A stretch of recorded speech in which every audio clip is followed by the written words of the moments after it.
Hey, what's up everybody? BDO 44 coming at you with another video. Alright, so the good thing about having two phones is I can just run the battery down all the way low on the other one and then turn on the other one and make videos on a perfect battery. So that's exactly what I'm going to do. This video is going to take approximately 20 years to upload. But doesn't matter because I really don't care. It's not going to be time sensitive, I don't think. The Los Angeles Lakers, from what I understand, are interested in Markelle Fultz. And I'm excited about the idea of bringing in Markelle Fultz because we could really use a point guard, and he's a pretty solid one. He's had his injury issues, but he's on the buyout market. It's not like you're spending a million times more than you should trying to get him. He's a good player, play a little defense, really agile. When he was first drafted, I don't know what he looks like now after a couple knee injuries, but he's still a young player, has a lot of natural ability, can get guys involved, has some defensive ability. I like him a lot, man. I've always liked Markelle Fultz. Obviously, his career has kind of been derailed by some real weird injuries, that shoulder situation, that nerve thing that everybody thought was a mental health thing. I don't know. That was bizarre, but it worked itself out. But he just had some knee injuries since then, so kind of slowed him down. But he's still a young guy, man. Drafted the same year as Joel Embiid. So I don't think he's no older than 29, 30 years old. He should be ready to contribute.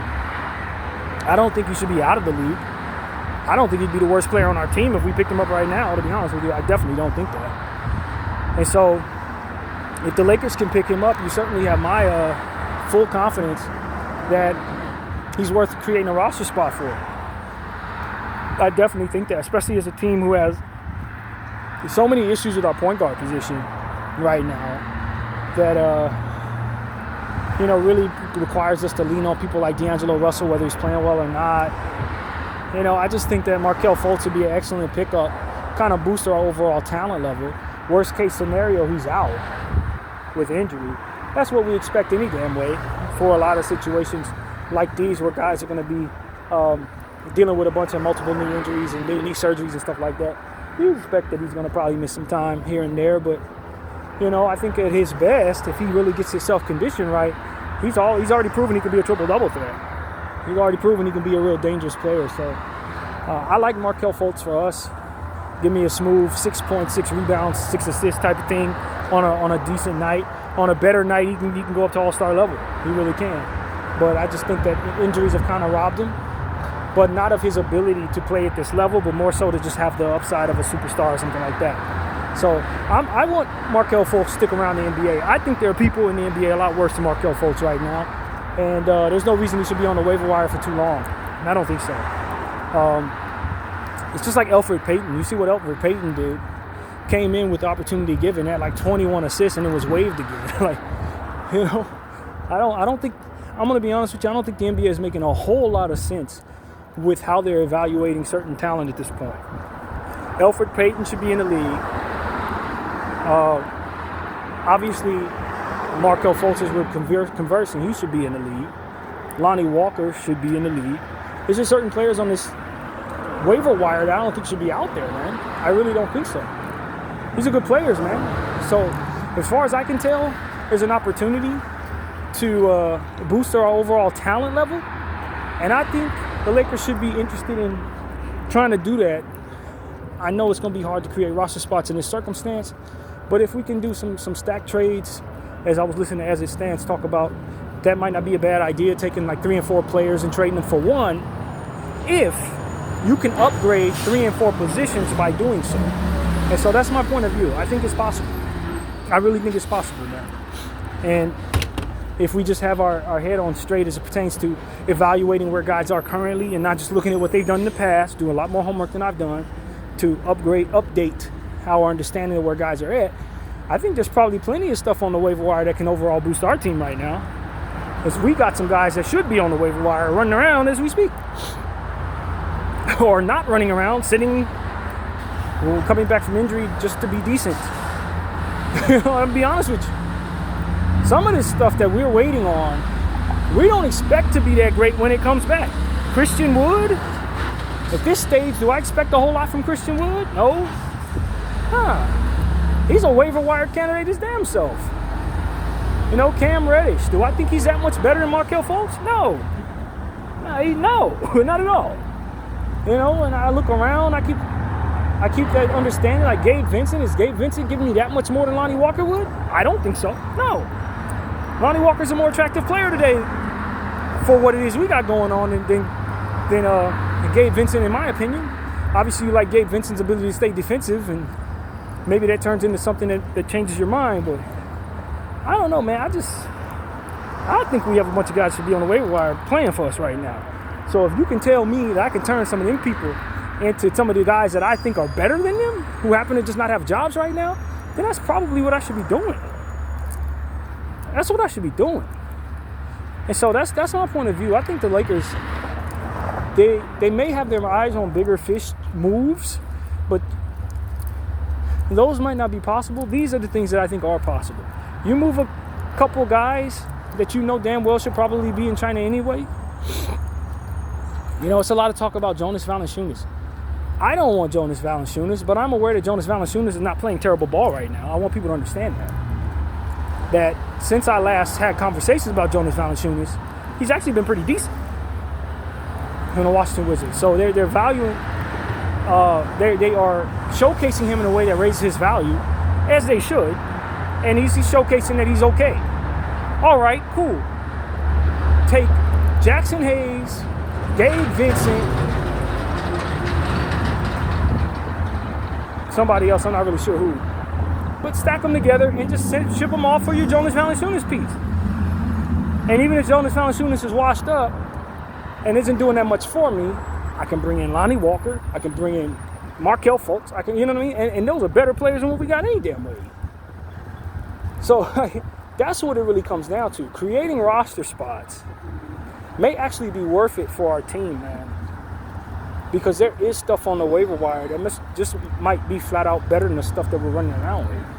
While we're so hesitant to make trades for this reason and that reason, you might want to look at the possibility of raising your overall value level by adding some of these guys that are on the waiver wire that just have higher talent level. You know what I mean? Just have a higher talent level than what you got. And that's what I think is something that the Lakers need not think too little about.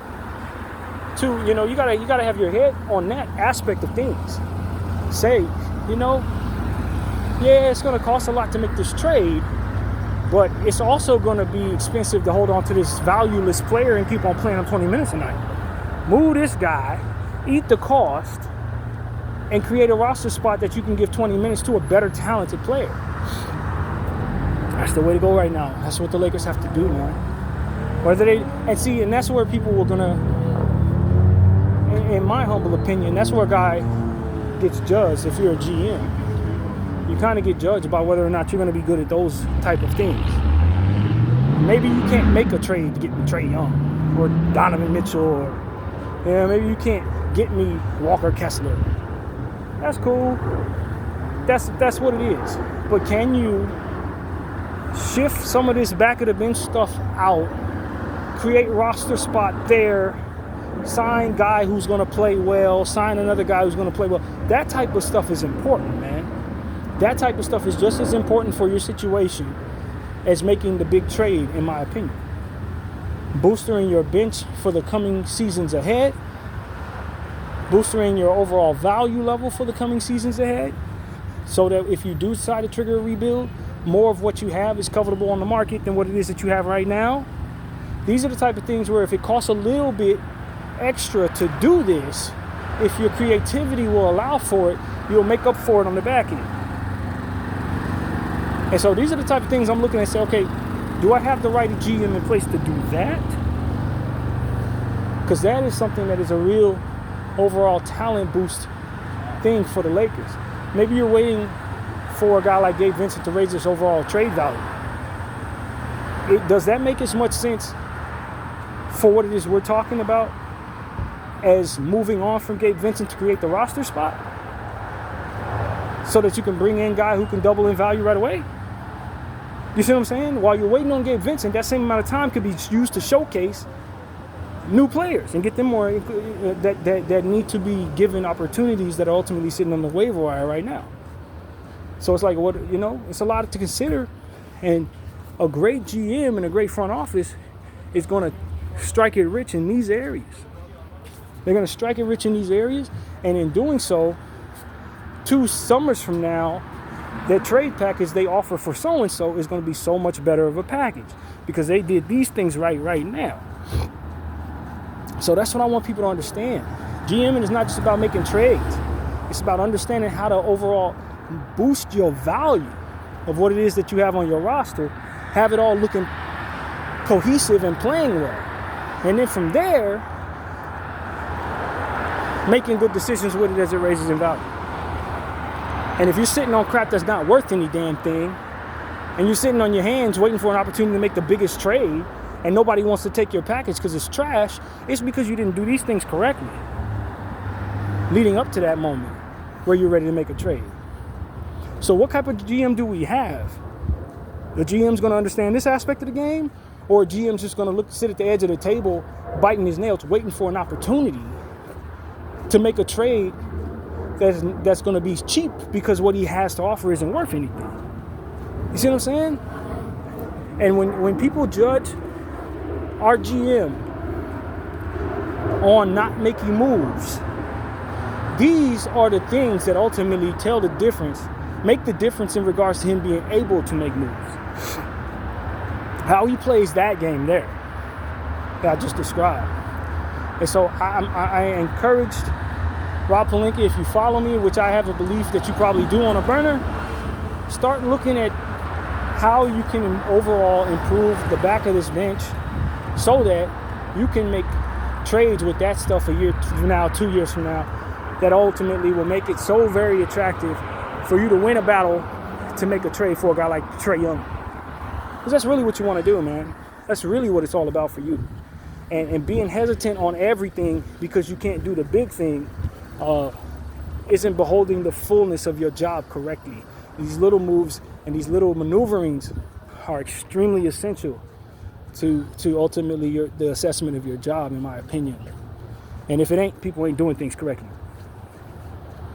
And sometimes it's the people who assess the jobs that don't actually behold what a good job looks like as it pertains to these opportunities.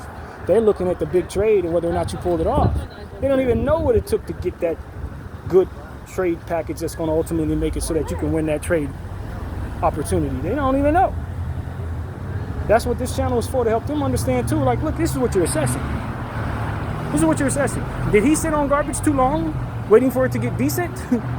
Or did he understand when to get away from garbage, bring in something that could double and triple in value, give it opportunities, and then have so much to work with because of it? Did we put more emphasis on development of players? Or do we continue running old guys to try to justify poor mistakes that we made and paying people who can't perform?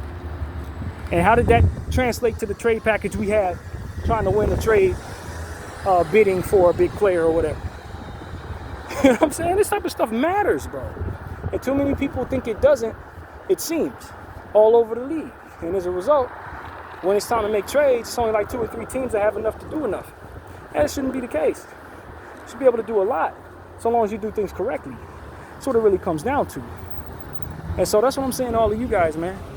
Make sure you have enough in your war chest to make the trades necessary, man. If you're doing everything leading up to those moments, you're going to be rich as heck in that regard.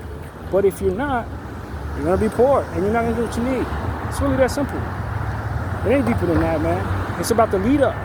What little moves did you make in the lead up? Because a lot of people don't really understand that part of the game, and they're just judging the big moves. The big moves, how did you get the capital necessary to make the big purchase? Did you do enough to get enough? We ain't just judging the big purchase, homie. We're judging what you're able to give to it. Can you win a bidding war? BDL 44. I thank you all for watching. I'm out.